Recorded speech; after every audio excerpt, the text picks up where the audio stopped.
టాటరా classic రెటినాలకు world class treatment ఇప్పుడు మన బీరంగూడలో American laser eye hospitals.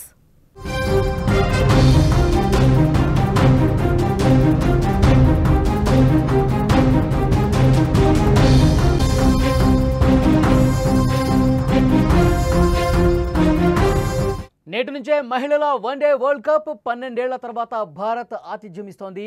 నేడు గువాహటిలో భారత్ శ్రీలంక పోరుంది. అక్టోబర్ 5న భారత్ పాకిస్తాన్ బిగ్ ఫైట్ ఉంది. పాక్ మ్యాచ్ కోసం ఫ్యాన్స్ వెయిటింగ్.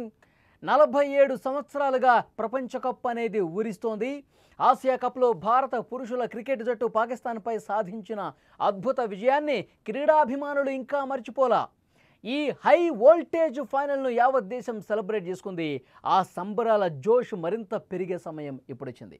మహిళల వన్డే వరల్డ్ కప్కు టైం స్టార్ట్ అయింది. ఈ మెగా టోర్నీకి 12 ఏళ్ల తర్వాత మన భారత్ ఆతిథ్యం ఇవ్వటం మరింత విశేషమని చెప్పాలి. నిజానికి ఇప్పుడు ఉమెన్స్ టీం వంతొచ్చింది. పురుషుల జట్టు తరహాలోనే పాకిస్తాన్ను ఓడించి ఈ వరల్డ్ కప్ను గ్రాండ్గా స్టార్ట్ చేయాలని దేశం మొత్తం కూడా కోరుకుంటోంది. ఇప్పుడు యావత్ దేశం కళ్ళు కూడా 10 రోజుల తర్వాత రాబోయే మ్యాచ్ మీదే అందరి దృష్టి ఉంది. అక్టోబర్ 5వ తారీఖున భారత్ పాకిస్తాన్ మహిళల జట్లు తలపడబోతున్నాయి. పురుషుల జట్లు ఎంత హై వోల్టేజ్తో జరిగిందో మనకు తెలుసు. ఫైనల్ మ్యాచ్ సందర్భంగా ఎలాంటి గందరగోళం పాకిస్తాన్ ఆటగాళ్ళు క్రియేట్ చేశారో మనకు తెలుసు. మనకు దక్కాల్సినటువంటి ట్రోఫీని మనకు ఇవ్వకుండా పాకిస్తాన్ మంత్రి ఏ విధంగా ఎత్తుకుపోయాడో మనకు తెలుసు. మనం బోర్డర్లో కూడా ఆపరేషన్ సింధూర్ చేశాం, మైదానంలో కూడా ఆపరేషన్ సింధూర్ చేశాం. ఫలితం మాత్రం సేమ్, మనదే విజయమని ప్రధానమంత్రి నరేంద్ర మోదీ కూడా ఢంకా బజాయించి మరీ చెప్పారు. మనదే గెలుపు, ఎక్కడైనా మనదే గెలుపు అని చాలా స్పష్టంగా ఆయన చెప్పిన పరిస్థితుంది. ఇప్పుడు పాకిస్తాన్ ఆటగాళ్ళు ఏదైతే బిహేవియర్ కలుగున్నారో మరి ఉమెన్స్ టీం కూడా అదే విధంగా ఉంటుందా? ఎందుకంటే పాకిస్తాన్ క్రికెట్ బోర్డు ఆదేశాల మేరకే పాక్ ఆటగాళ్ళు భారత ఆటగాళ్లను రెచ్చగొట్టారు అని పెద్ద ఎత్తున చర్చ జరిగినటువంటి పరిస్థితి ఉంది. ఇప్పుడు మహిళలు కూడా ఇదే విధంగా బిహేవ్ చేస్తారు అన్నది చూడాల్సినటువంటి అవసరం కనిపిస్తోంది. ఎందుకంటే పాకిస్తాన్ క్రికెట్ బోర్డు భారత్తో మ్యాచ్ అంటే చాలు, అది పురుషుల మహిళల అన్న తేడా లేదు. మీరు మైదానంలో భారత్ని రెచ్చగొట్టాలి, మీరు మైదానంలో భారత్ని తిట్టాలి, మీరు మైదానంలో భారత ఆటగాళ్ల ఏకాగ్రతను దెబ్బతీయాలి. పాకిస్తాన్ క్రికెట్ బోర్డు ఇదే చెప్తుందేమో. అందుకే మన ఫైనల్ మ్యాచ్ సందర్భంగా ఆ 3 మ్యాచ్ల్లో కూడా ఇదే పంథాను అనుసరించారు పాక్ ఆటగాళ్ళు. మరి మహిళలు ఏం చేస్తారు? అందుకు భిన్నంగా చేస్తారని మాత్రం ఎక్స్పెక్ట్ చేయలేం. భారత గడ్డపై జరుగుతున్న ఈ మ్యాచ్ మీద కూడా అంచనాలు బాగా కనిపిస్తున్నాయి. ముఖ్య కారణం మన దేశ రక్షణ రంగంలో ఆపరేషన్ సింధూర్ మహిళల పవర్ ఏంటో చూపించింది. ఆ ఆపరేషన్లో 2 మహిళా సైనికులు తమ ధైర్య సాహసాలతో దేశానికి గర్వకారణంగా నిలిచారు. స్క్రీన్ మీద కూడా మీరు చూస్తూ ఉన్నారు. హర్మన్ ప్రీత్ కౌర్ సారథ్యంలోని భారత మహిళా జట్టు కూడా అక్టోబర్ 5న పాకిస్తాన్కు అలాంటి షాకే ఇవ్వాలని గట్టి పట్టుదలతో ఉంది. బౌలింగ్లో, బ్యాటింగ్లో మన అమ్మాయిలు సత్తా ఏంటో ఇంకొకసారి చూపించబోతున్నారు. ఈ మ్యాచ్తో పాక్పై మన విజయాన్ని కొనసాగించాలని టీమిండియా చాలా గట్టిగా ఉంది. ఒకసారి ఆపరేషన్ సింధూర్ గురించి మనం మాట్లాడుకుంటే, ఆపరేషన్ సింధూర్లో మన మహిళా సైనికులు వింగ్ కమాండర్స్గా ఎంతటి పోరాట పటిమను కనబరిచారు మనకు తెలుసు. ఆపరేషన్ సింధూర్ ఘన విజయం తర్వాత వాళ్లే ప్రెస్ మీట్ పెట్టి మన సత్తా ఏంటో చూపించినటువంటి పరిస్థితి. ఆ మహిళా కమాండర్స్ నిజంగా దేశానికి ఎంత గొప్ప సేవ చేశారు, ఆపరేషన్ సింధూర్ సమయంలో ఎంత గొప్పగా రాణించారన్నది ప్రపంచం మొత్తం చూసింది. ఇప్పుడు మహిళా క్రికెట్కు సంబంధించి కూడా అలాంటి మహిళా శక్తే మరొకసారి పాకిస్తాన్ మహిళల జట్టు మీద విశ్వరూపం చూపించబోతోంది. భారత మహిళా శక్తి ఏ మాత్రం ఎవరికీ తక్కువ కాదు.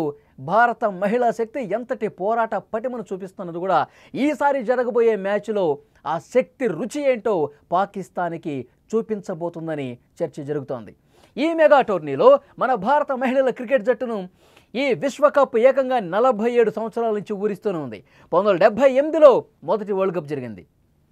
అప్పటి నుంచి కప్పు కోసం మన జట్టు పోరాడుతూనే ఉంది. మనం ఇంతవరకు టైటిల్ అందుకోలేదు. 2005, 2017 టోర్నీల్లో రన్నరప్తో సరిపెట్టుకుంది. ఫైనల్ వరకు వచ్చి కప్పును అందుకోలేకపోవడం కొంత నిరాశే. 2022లో జరిగిన చివరి వరల్డ్ కప్లో ఆస్ట్రేలియా విజేతగా నిలిచింది. ఈసారి ఎలాగైనా కప్పును గెలవాలని చాలా పట్టుదలగా చూపిస్తోంది. భారత జట్టులో ఆ పట్టుదల అనేది బలంగా కనిపిస్తున్న పరిస్థితుంది. మరి ఏం జరగబోతుందో చూడాలి. కానీ చాలా కసి మీద ఉన్నారు. ఆపరేషన్ సింధూర్ తర్వాత మహిళా క్రికెట్ జట్టు కూడా చాలా దృఢ సంకల్పంతో ఉంది. ఈసారి ఎలాగైనా సరే మన దేశానికి కప్పు తీసుకురావాలి, మేరా భారత్ మహాన్, మన భారత జట్టుకి ఎట్టి పరిస్థితుల్లో కప్పు రావాల్సిందే అని చెప్పి చాలా తీవ్రంగా శ్రమిస్తున్నారు. ఈ వరల్డ్ కప్లో భారత్తో పాటు మొత్తం 8 జట్లు పాల్గొంటున్నాయి. ఆస్ట్రేలియా, ఇంగ్లాండ్, న్యూజిలాండ్, దక్షిణాఫ్రికా, శ్రీలంక, బంగ్లాదేశ్, పాకిస్తాన్ జట్లు ఉన్నాయి. ఈ టోర్నీ రౌండ్ రాబిన్ పద్ధతిలో జరగబోతోంది. 8 లీగ్ మ్యాచ్లకు భారత్లో 4 ప్రధాన నగరాలైన గువాహటి, ఇండోర్, విశాఖపట్నం, నవీ ముంబై వేదికలున్నాయి. గువాహటిలో ఈరోజు శ్రీలంకతో మన హర్మన్ ప్రీత్ బృందం తలపడబోతోంది. కప్పును గెలిచేందుకు భారత అమ్మాయిలు సిద్ధంగా ఉన్నారు.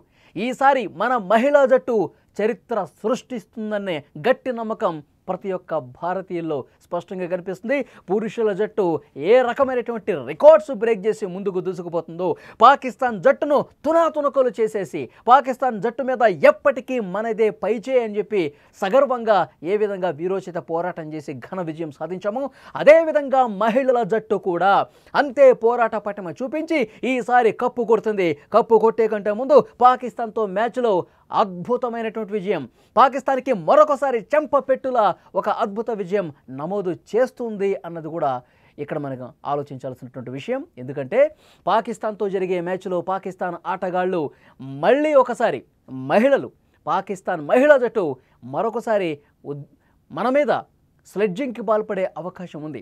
దాన్ని దృష్టిలో పెట్టుకుని వాళ్ళు ఏ విధంగా కుట్రలు చేసినా, వాళ్ళు ఏ విధంగా మనల్ని దృష్టి మరల్చే ప్రయత్నం చేసినా మనం గట్టిగా ఉండాలి, గట్టిగా పోరాడాలి, గట్టిగా కలబడాలి, గట్టిగా నిలబడాలన్న ఉద్దేశంతో మన జట్టు అయితే మానసికంగా కూడా చాలా చాలా సంసిద్ధతతో ఉంది. పాకిస్తాన్తో మ్యాచ్ అక్టోబర్ 5వ తారీఖు జరుగుతోంది. 5వ తారీఖు మరొక హై వోల్టేజ్ మ్యాచ్కి రంగం సిద్ధమైందనే చెప్పాలి.